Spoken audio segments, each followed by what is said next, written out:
Davis, your host of the Untold Miracles podcast, and today is a very special episode because we are live from Seacrest Studios in Monroe Carroll Jr. Children's Hospital at Vanderbilt with the platinum-selling country star, songwriter, and two-time Grammy nominee who has written 5 #1 hits. He's a husband and a father to an adorable baby girl, and he's an amazing human who really cares about helping kids, and it's an honor to have him here today. Mr. Eric Paslay, welcome to the podcast. Hey, what's going on? Before we start today, I want to thank you for your amazing support of Children's Miracle Network hospitals. You visited Seacrest Studios at our hospitals in Cincinnati, Philadelphia, Dallas, Denver, Nashville, and you supported children's hospitals last year. So just thank you so much for all you do. Yeah, shoot, thanks for what you do. It's good to be always come back and hang out with some kids and have some fun. On this podcast, we talk about miracles, and I'm assuming there have been a few in your life going from living in Abilene, Texas to a highly respected country music artist in Nashville. And I want to go back to when you were little.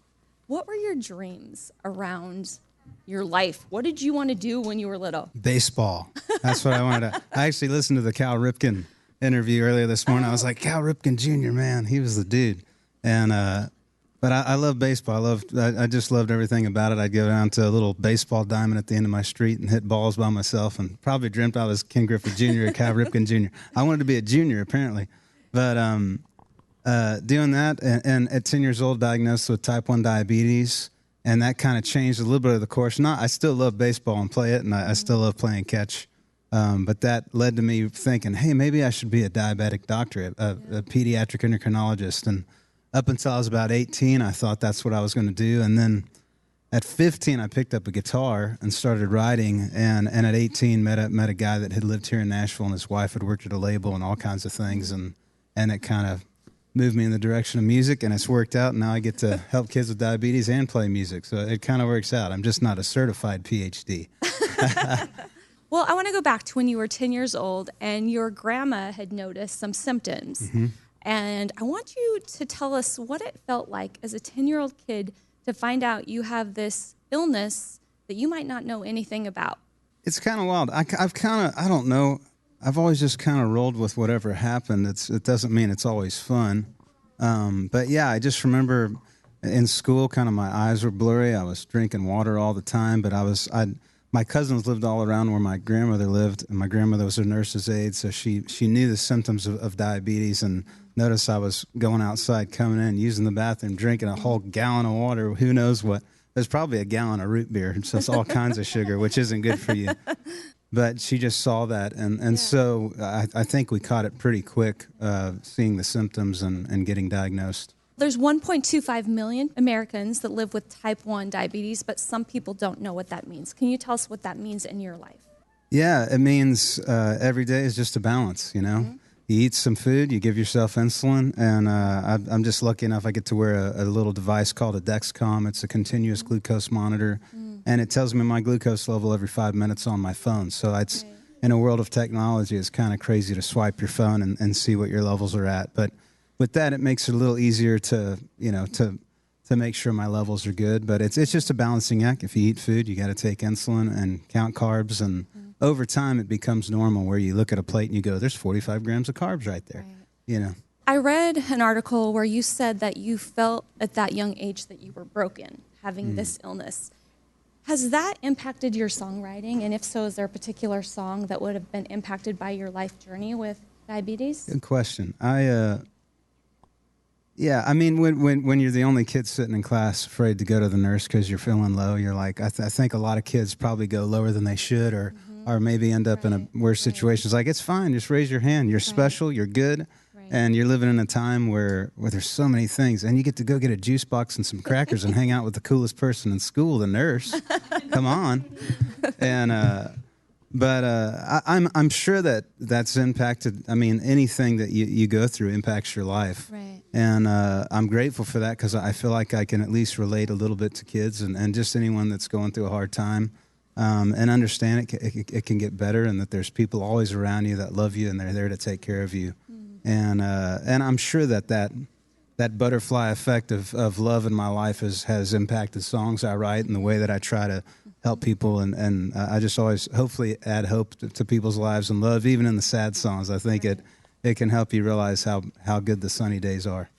Well, I think it's amazing the way you live your life, because you're showing people how you can have a condition yet not let it paralyze you, not let it make you someone who you're not. It's made you stronger, and you really are someone that people can look to for hope. And I appreciate you talking about it. I know you had a podcast talking about this. And are you still doing that? Yeah, I mean, I'm always up for doing some more podcasts. Yeah, we had a podcast.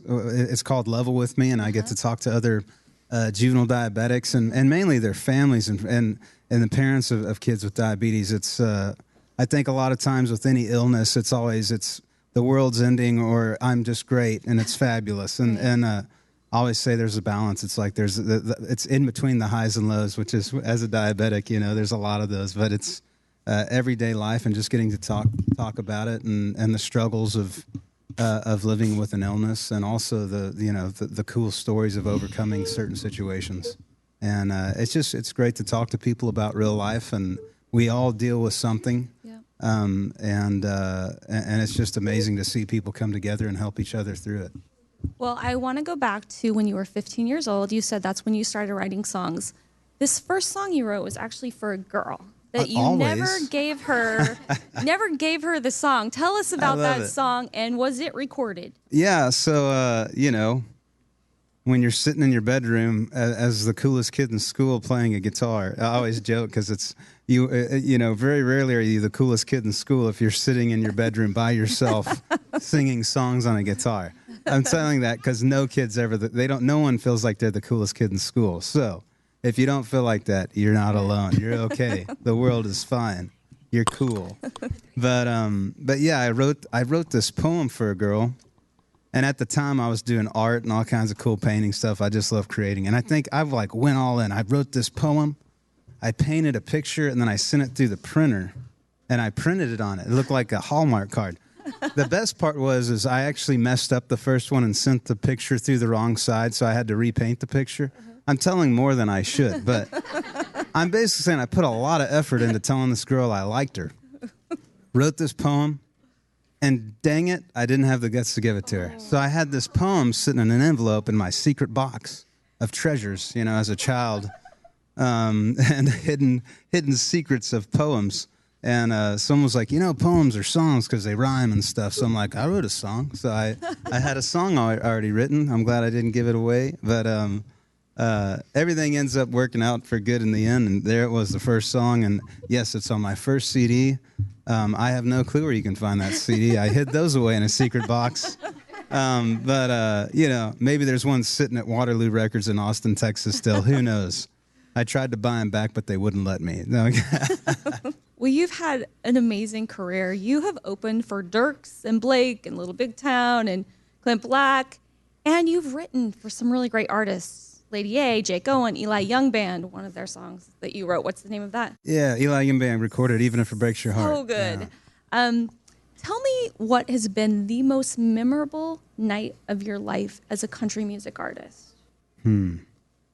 It's wild. You say all these names of really famous people, and it's like, yeah, and eventually they're just your friends, and you just get to hang out. And when the festivals happen, it's the family reunions. And this week's family reunion week, I call it in Nashville. It's awards week, so there's all kinds of awards. The ASCAPs were last night. The BMIs are tonight. CSACs are Sunday. They'll have the CMA awards. And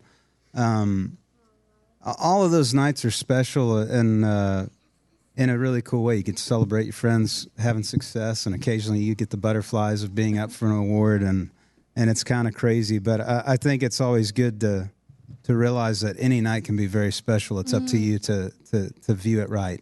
And especially award week, I'll say this, it's probably the hardest week for most artists because you're looking at your year and you go, did I do good? And then most people are like, I didn't. And even if you're up for an award, you lose it and you're like, I failed. It's like, no, you didn't. You didn't doing fabulous. You're here at the family reunion. But it's, I will say getting married was pretty cool. That was cool. That was, my wife is just lovely, and we've worked together for many years, and she's just huge in inspiring me to do good with what I have and to not overthink it all and to think really well on some things. But honestly, it's getting to play shows, getting to see the people, and that's why we make the music. Well, you have just finished up some tour dates, came out with an album in September. Yeah. You're going and performing in Europe in 2000. Yeah, we'll be back March, right? Yeah, we'll be back in March with C2C. So tell me what you're most excited about right now. I have a brand new album that we're working on, so it'll be out early next year. Okay. We've got the live album that just came out live in Glasgow, and so you can hear the band rocking. And yeah, we've got a new studio album that'll be out early next year, and just excited to let people finally hear a new studio album. We are so excited because today you have mentioned that you are willing to play a new song. I'll give it a go. Yeah, we'll see what. But before we do that, the kids in this studio, who is really why we're here today, this hospital, Monroe Carroll Jr. Children's Hospital at Vanderbilt and Seacrest Studios, is saving kids' lives. And these kids are my inspiration. They're my why I get out of bed every day. And I'm so grateful for all that you do to help them. And we're just going to have them ask some questions. So we're going to start with Chase. Yeah. Chase, what is your question for Eric? Hey, Chase. Do you have any pets? I have a lot of pets. We have dogs. I have a little bitty girl. She's 11 months old, and her favorite word is doggy. And she even knows sign language. You hit your knee and you say doggy. But yeah, we've got a 17-year-old golden retriever up at our farm, and we've got a 15-year-old shepherd mix. His name's Beta, and the retriever's named Junior. And then we've got a 4-year-old German shepherd named Solo, and he's ridiculous. Question. Yes. Where is your favorite place to perform? One place was really cool. It's called Red Rocks. It's in Denver. It's this really cool rock formation amphitheater. Pretty cool. I like it because God built it. Who's your favorite artist? My favorite artist today would be U2. Band. Music. Yeah, it's a band. There's a band. It's called the front guy's name is Bono. I'm not sure where he got that. The guitar player's so cool. He's called The Edge.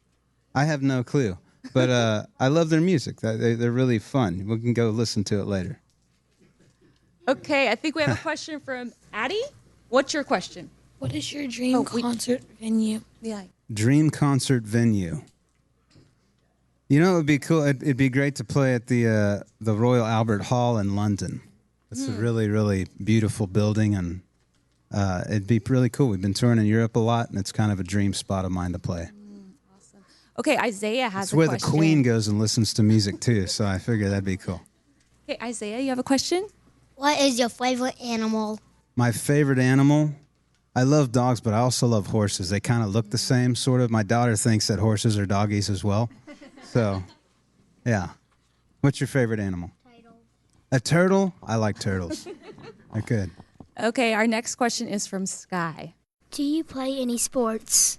I like to play. I love playing baseball. I'm really tall, and I can sort of dunk, but not. Actually, I haven't tried it in a while, so I like basketball.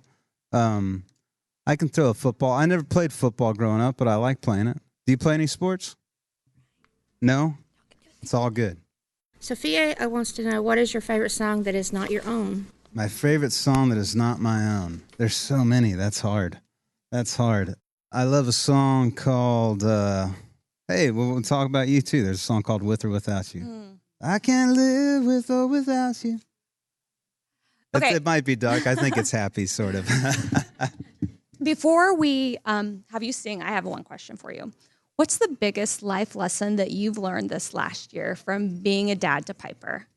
You can't imagine how much your parents love you until you become one, and it's really amazing to see someone who isn't you like grow and learn, and you just like every day watching her learn and laugh and same with being a parent. I sound so old saying that, but it's just an amazing thing to see a child be born and learn, and it makes ridiculous things that people chase in life, really clear, where it's like you're just chasing the wind. Stop chasing after these things that you think will make you happy. And you see just a child light up by seeing, like, we call them the Christmas people. They're basically Christmas ornaments that hang off of a chandelier at our house. And every time Piper sees it, it's like the world has opened up and it's brand new again. Just to see this little, she loves the one with the bell on it. It's this little, elephant. and she's like, ooh, ooh. So I just go over and shake it, and the whole world is brand new to her. And I think just to be in awe like a child is really special, and to make sure you're not chasing after things that won't ever fill you up. Wow, mic drop. All right. Well, we have one more question, and this is from Matthew. Matthew. Hey, Matthew. How did he become a rock star? How did I become a rock star? Yes, I did it. I don't know if there's not an answer to that. I don't think your goal should be to be a rock star. I think a lot of kids are taught to be famous today, and it's the wrong thing to teach anybody. You watch TV, and it's go be famous or you failed, and that's not the truth. And I love making music, Matthew, and if you think I'm a rock star, hopefully I'm a kind rock star, and I just love playing music, and I love that we're getting to hang out, and I think whatever you find to do with your time, you're a rock star, regardless if you're on a television or a magazine or speaking into a mic.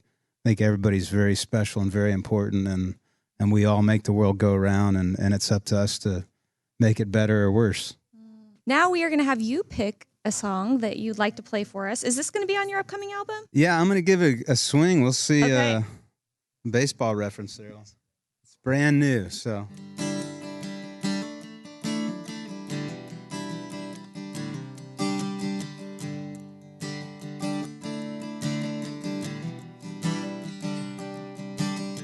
So many dreams to reach for, so many stars up in the sky, so many hearts to break, yours, my, oh my.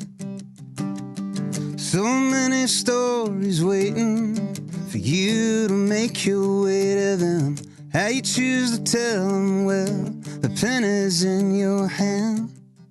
Baby, don't be afraid to chase the great unknown. Between love and God and me, you'll never be out there alone. The greatest power that you hold is to not forget you got the whole wide world there at your fingertips. Oh, keep believing, yeah, keep believing. I can't wait to see you flying. Can't wait to watch you learn to land. Don't let them get you second guessing if you can. Find your truth, turn it up, and let that doubt turn into dust. When the road is hard, yeah, I'll be right here when you look back. Baby, don't be afraid to chase the great unknown. Between love and God and me, you'll never be out there alone.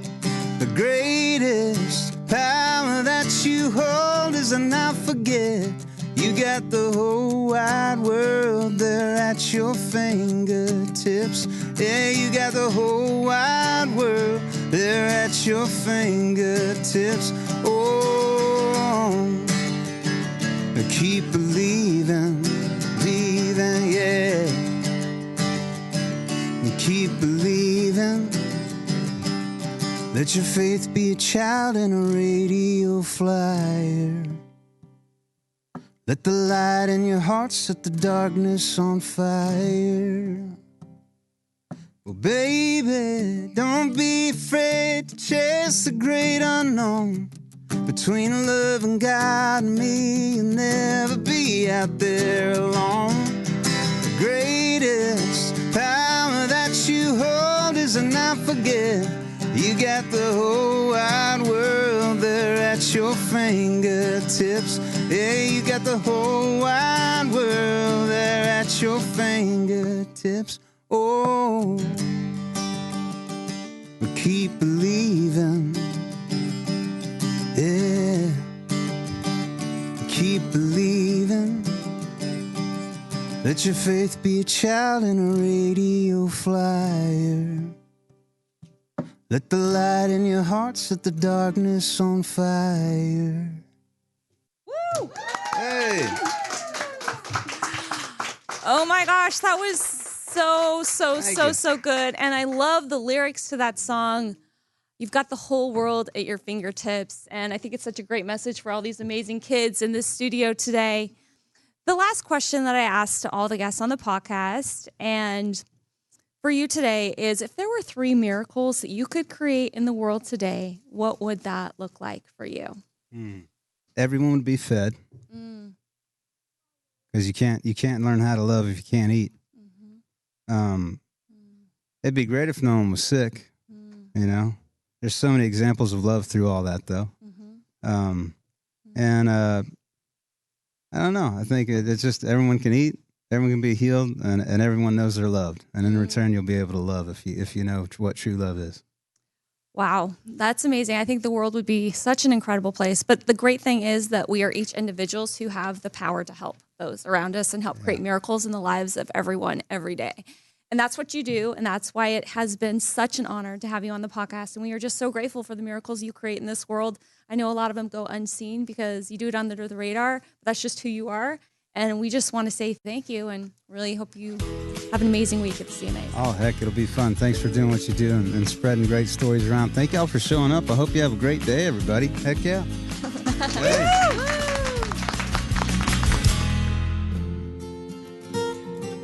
Hi, my name is Chloe. Subscribe to Untold Miracles for inspiring stories from your favorite celebrities and kids treated at CMN hospitals, just like me.